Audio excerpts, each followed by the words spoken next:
Alpen Pharmaceuticals in association with Higher Secondary Principals Forum.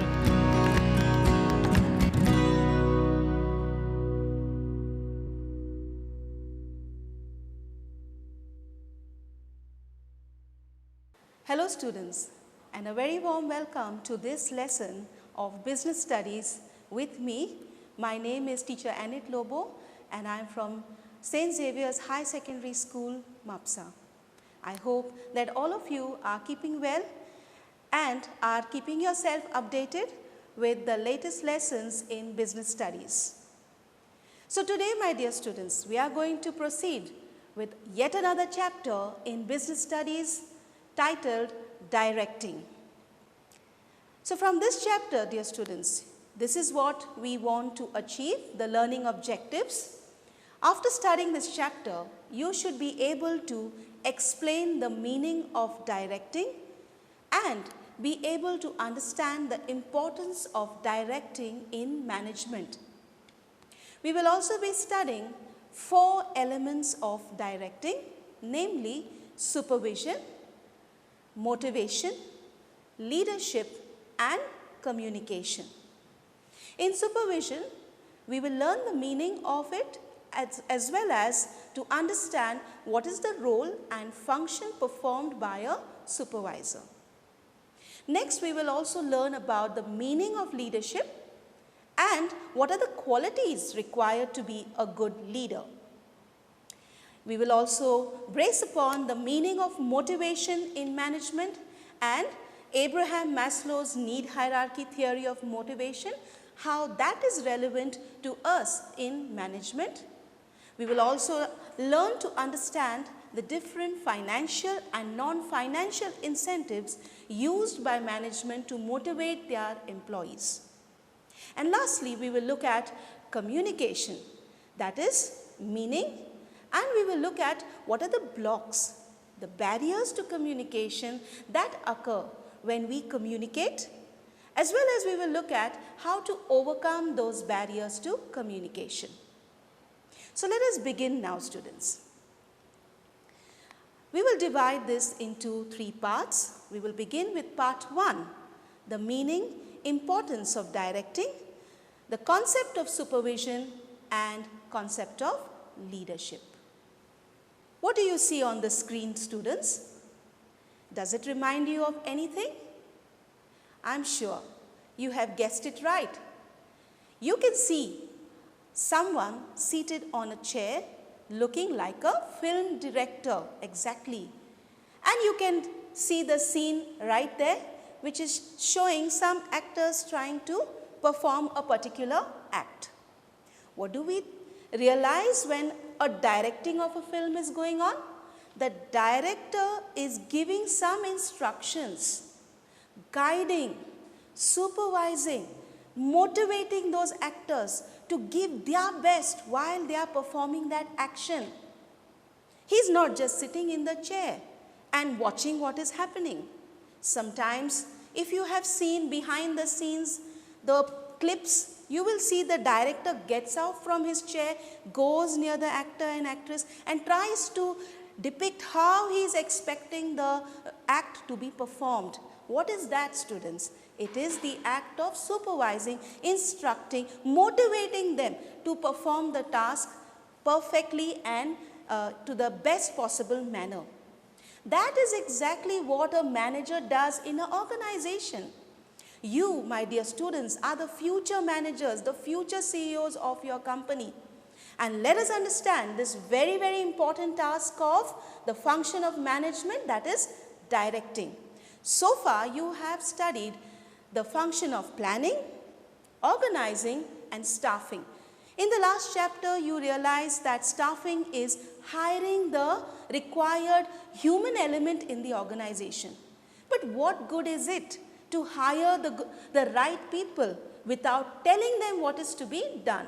And that is exactly what directing is all about. It is telling what you want the workers to do, instructing them, guiding them, motivating them and putting them into action. That brings us to the directing as being the key managerial function of management. If you look at this image, take a look. Imagine the person in the red is leading the rest of his workers. And that is the role of a manager in an organization. That leads us to the meaning of directing. So directing refers to the process of instructing, guiding, counseling, motivating, supervising, leading and communicating. Please look at these words on the slide. They are highlighted in red. These are the key words that summarize the essence of directing. When we direct, what do?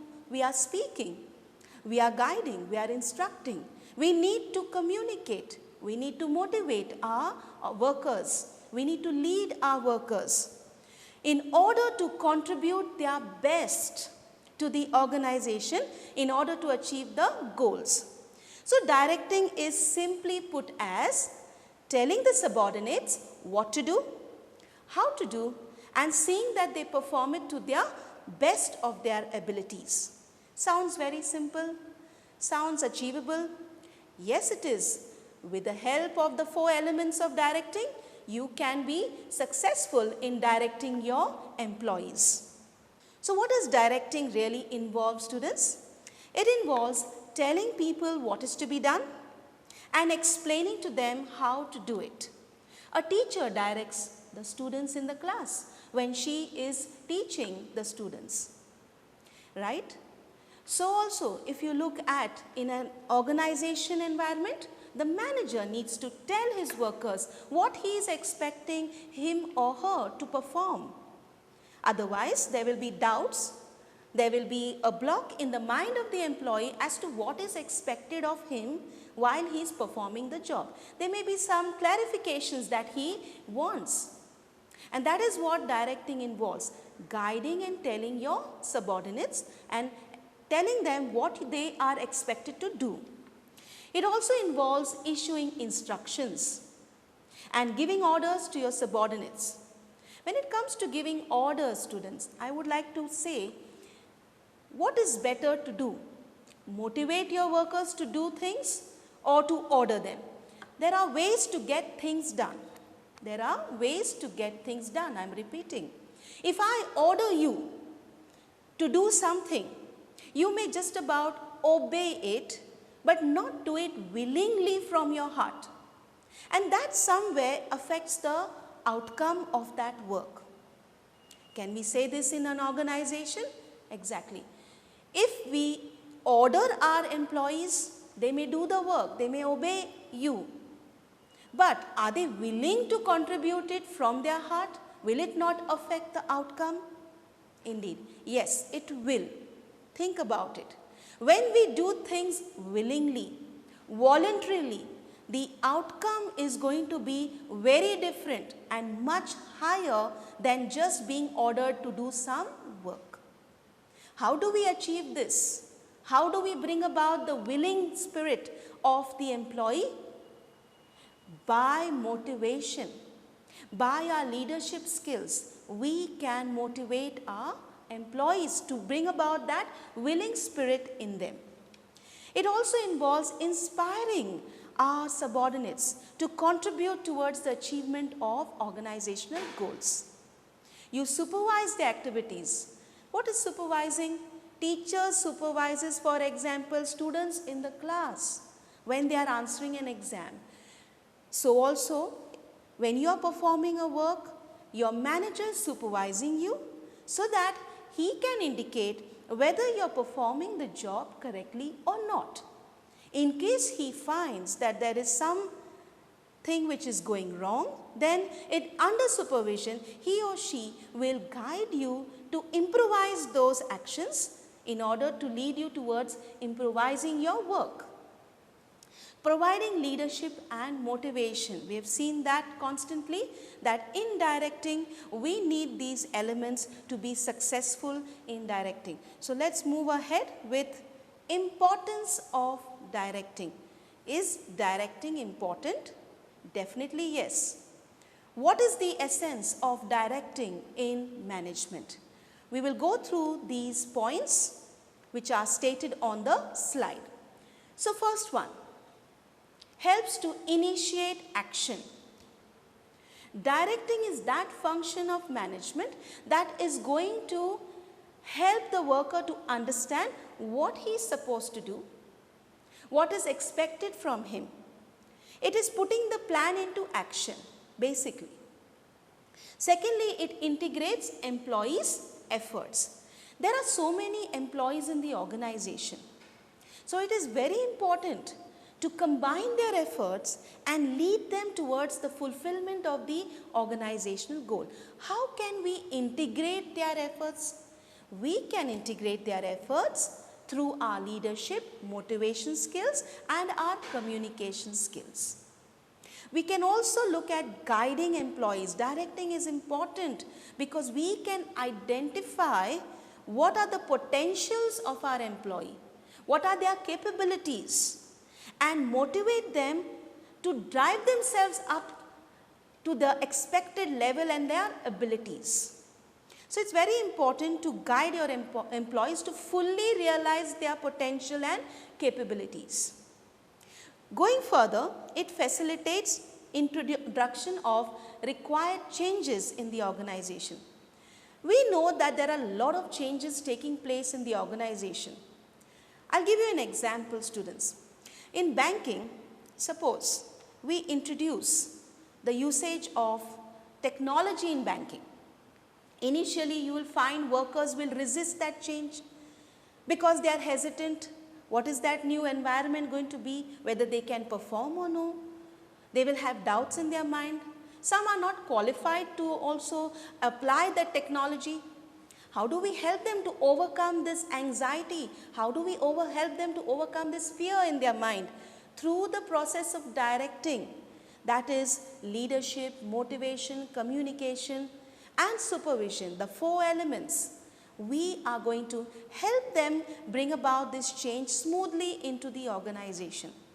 And that is why we say that directing is important, because it helps to bring about changes. It helps the employee to accept these changes in the organization and cope with them.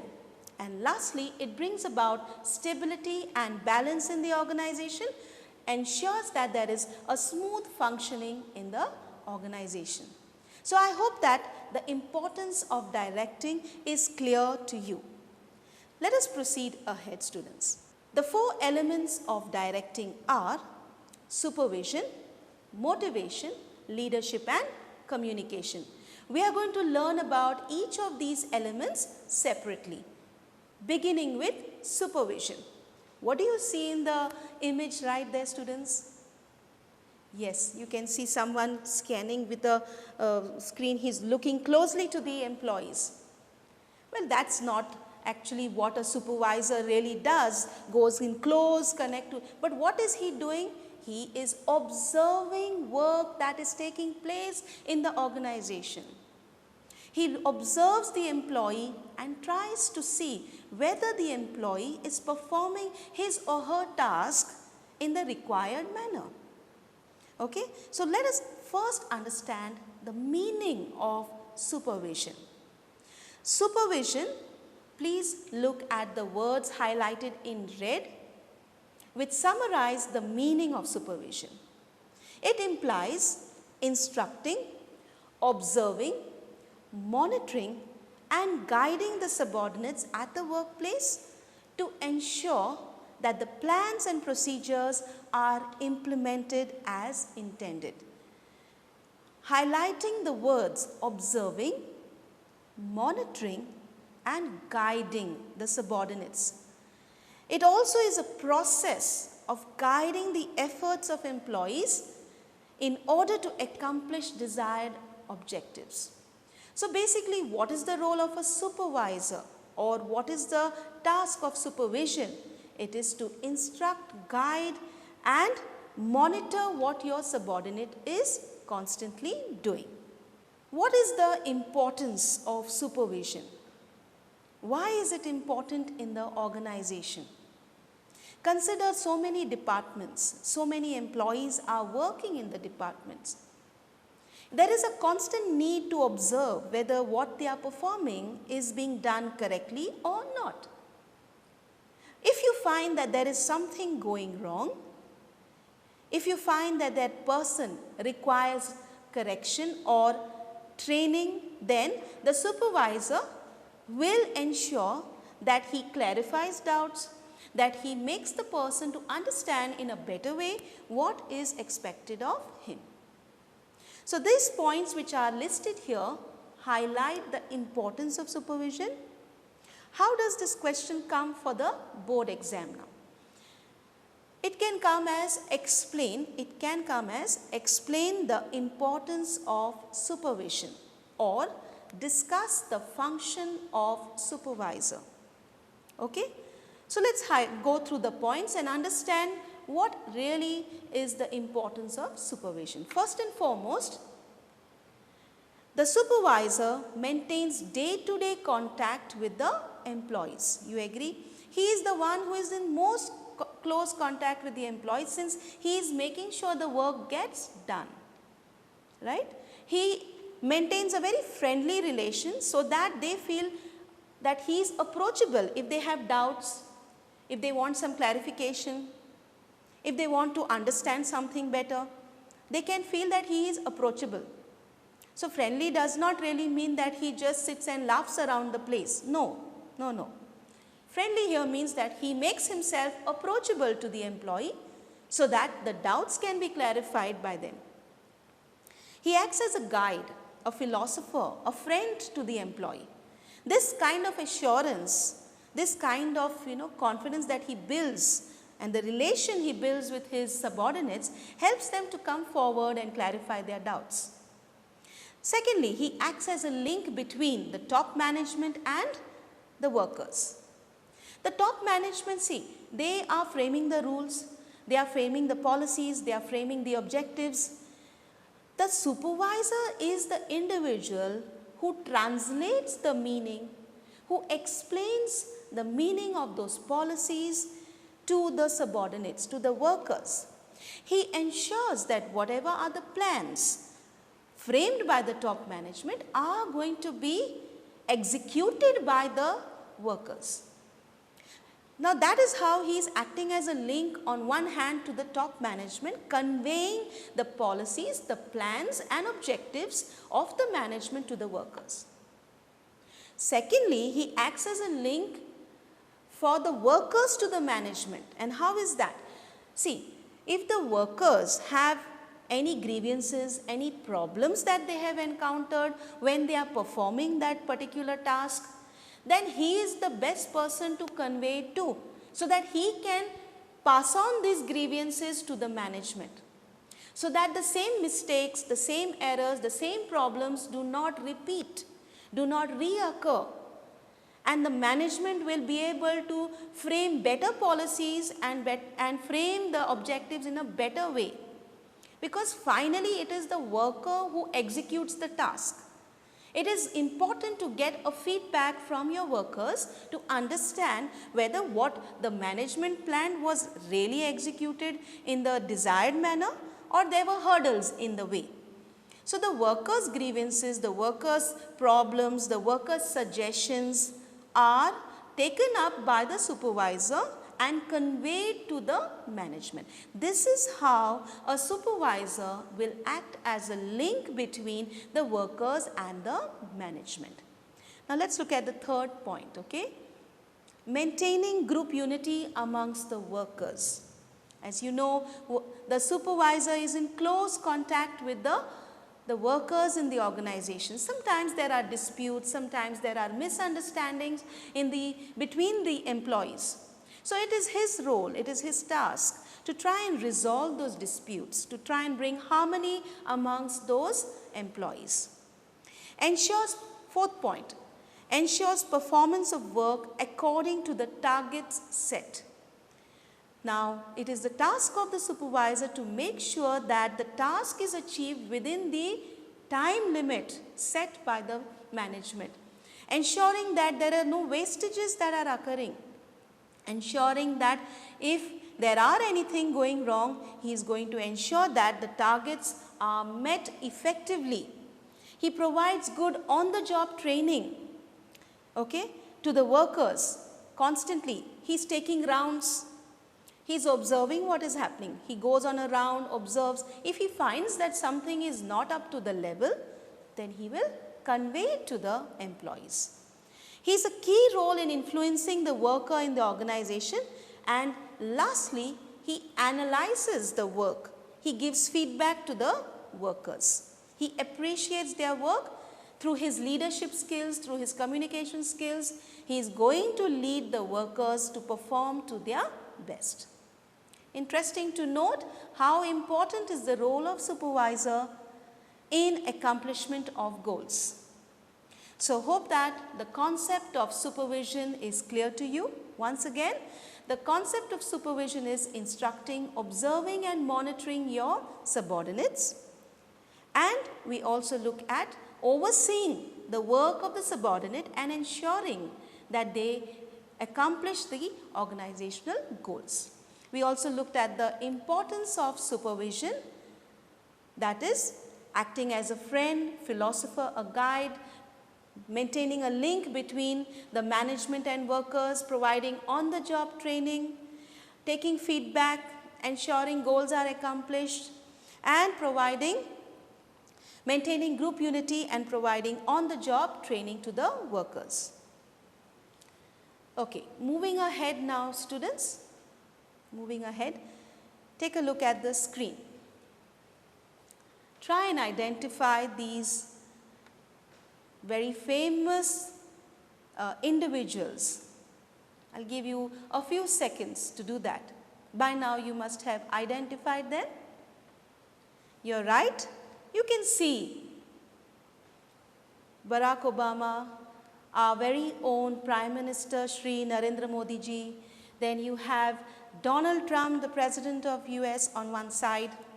Then I have another image where you can see Mother Teresa, you can see Nelson Mandela, you can see Gandhi, and of course now look at the screen image below, you can see our very own MS Dhoni and very famous Virat Kohli. What is so common about all of them? The common factor between all of them are, yes, they are all very famous leaders in their own profession or own right. Very famous leaders having their own ideologies, leading in the forefront. That takes us to our concept of leadership in management. What is the significance of leadership in directing? What is the meaning of leadership? We will look through that in our next concept. So leadership involves leading people, influencing them, commanding people and guiding them. See, what does a leader basically do? A leader influences the person to voluntarily strive towards the task. That is one of the major things that a leader does. Nobody is forcing, but creating a voluntary spirit in you. So leading people and influencing you in such a manner that you perform the task voluntarily in the organization. So you are a manager, student. You are a manager in your organization. You need to have these leadership skills so that you can influence your employees in the organization so that they may voluntarily work towards the accomplishment of goals. So we will look at these two statements given. Leadership is the ability to influence people to follow in the achievement of specialized goals, or it is an activity of influencing people to strive willingly towards group objectives. Now, looking ahead at the next slide, again, what I have highlighted in red, take note of that, students.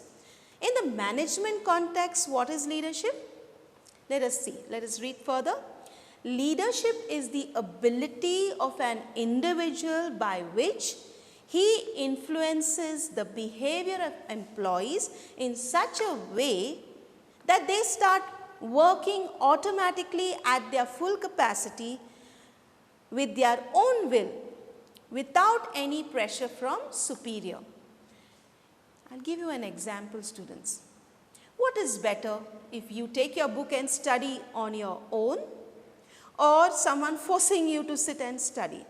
Well, you know the outcome, students. When we do something on our own willingness, then our mind is much more focused in that work as compared to being forced to do something. Okay? When you are pressurized, obviously it will not help you to give your 100%. But willing spirit, the voluntary spirit, is very important because it brings about your 100% potential while performing that task. And that is the influence that a leader should have on his employees. So it is a process of influencing the behavior of your employees by making them strive voluntarily towards achievement of organizational goals. So I hope you are clear with the meaning of leadership. Moving ahead with the qualities of a good leader. What are the qualities that a leader needs to possess? There are many qualities, students. We are going to look through these qualities listed, and let's go through it one by one. Okay? The very first quality is physical features. Now, when we say physical features, don't get to think that you need to be extra beautiful or extra handsome to be a good leader. Physical features here would imply how presentable you are, how you carry yourself forward, having appropriate outlook, your body language, your presence, okay? Your height, weight, the way you carry yourself forward.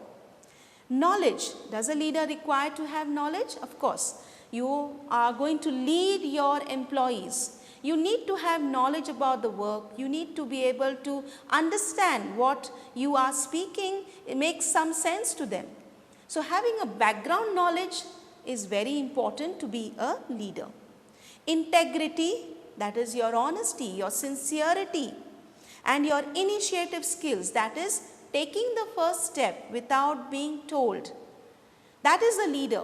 He doesn't need to be told. He will always initiate. He will always take the first step forward. If you look at that particular image as well, the leader is one who leads the way and shows the way.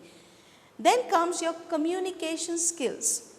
In leadership, definitely you require communication skills because you are using communication to influence the behavior of your workers. So having good communication skills is very important to be a good leader. Self-confidence. You should have the confidence and motivation skills. You should know how to motivate your employees in the organization. Constantly they may require to be motivated to do the work. Now next one, decisiveness. What is decisiveness? Being firm with your decision. Don't waver. Once you take a decision, be firm with it. It shouldn't be like 10 people talk behind your back, so you get shaken up and you say, oh, they are talking ill, so let me now change my decision. Will you just shake and waver by the wind? Shouldn't be like that. A leader is someone who is decisive. He is firm with his decision. First and foremost, analyze, think, and then once you make a decision, then stand by it. Be firm about it. And lastly, look at social skills. A leader requires to be friendly. He requires to have interpersonal skills and be able to communicate with his subordinates. This friendliness that he creates makes it approachable, makes an approachable environment where his workers can also speak to him, his subordinates can talk to him. So once again, let us look at the list of the qualities of a good leader. The physical features, knowledge, integrity, initiative, communication skills, self-confidence, motivation skills, decisiveness and social skills. So students, in this first part of this chapter, so far we have understood the meaning of directing, the importance of directing, the meaning of supervision, the importance of supervision, meaning of leadership and the qualities to be a good leader. I hope that you have understood the meaning and concepts of all these terms effectively. Prudent Scholars, powered by Lupin Pharmaceuticals. अब आपकी सुरक्षा आपके हाथों में। ल्यूपी safe hand sanitiser, आपका और Chennai super Kings का first line of defence. अब आपकी सुरक्षा आपके हाथों में। ल्यूपी सेफ हैंड सैनिटाइजर, आपका और चेन्नई सुपर किंग्स का फर्स्ट लाइन ऑफ डिफेंस। अब आपकी सुरक्षा आपके हाथों में। ल्यूपी सेफ हैंड सैनिटाइजर, आपका और चेन्नई सुपर किंग्स का फर्स्ट लाइन ऑफ डिफेंस।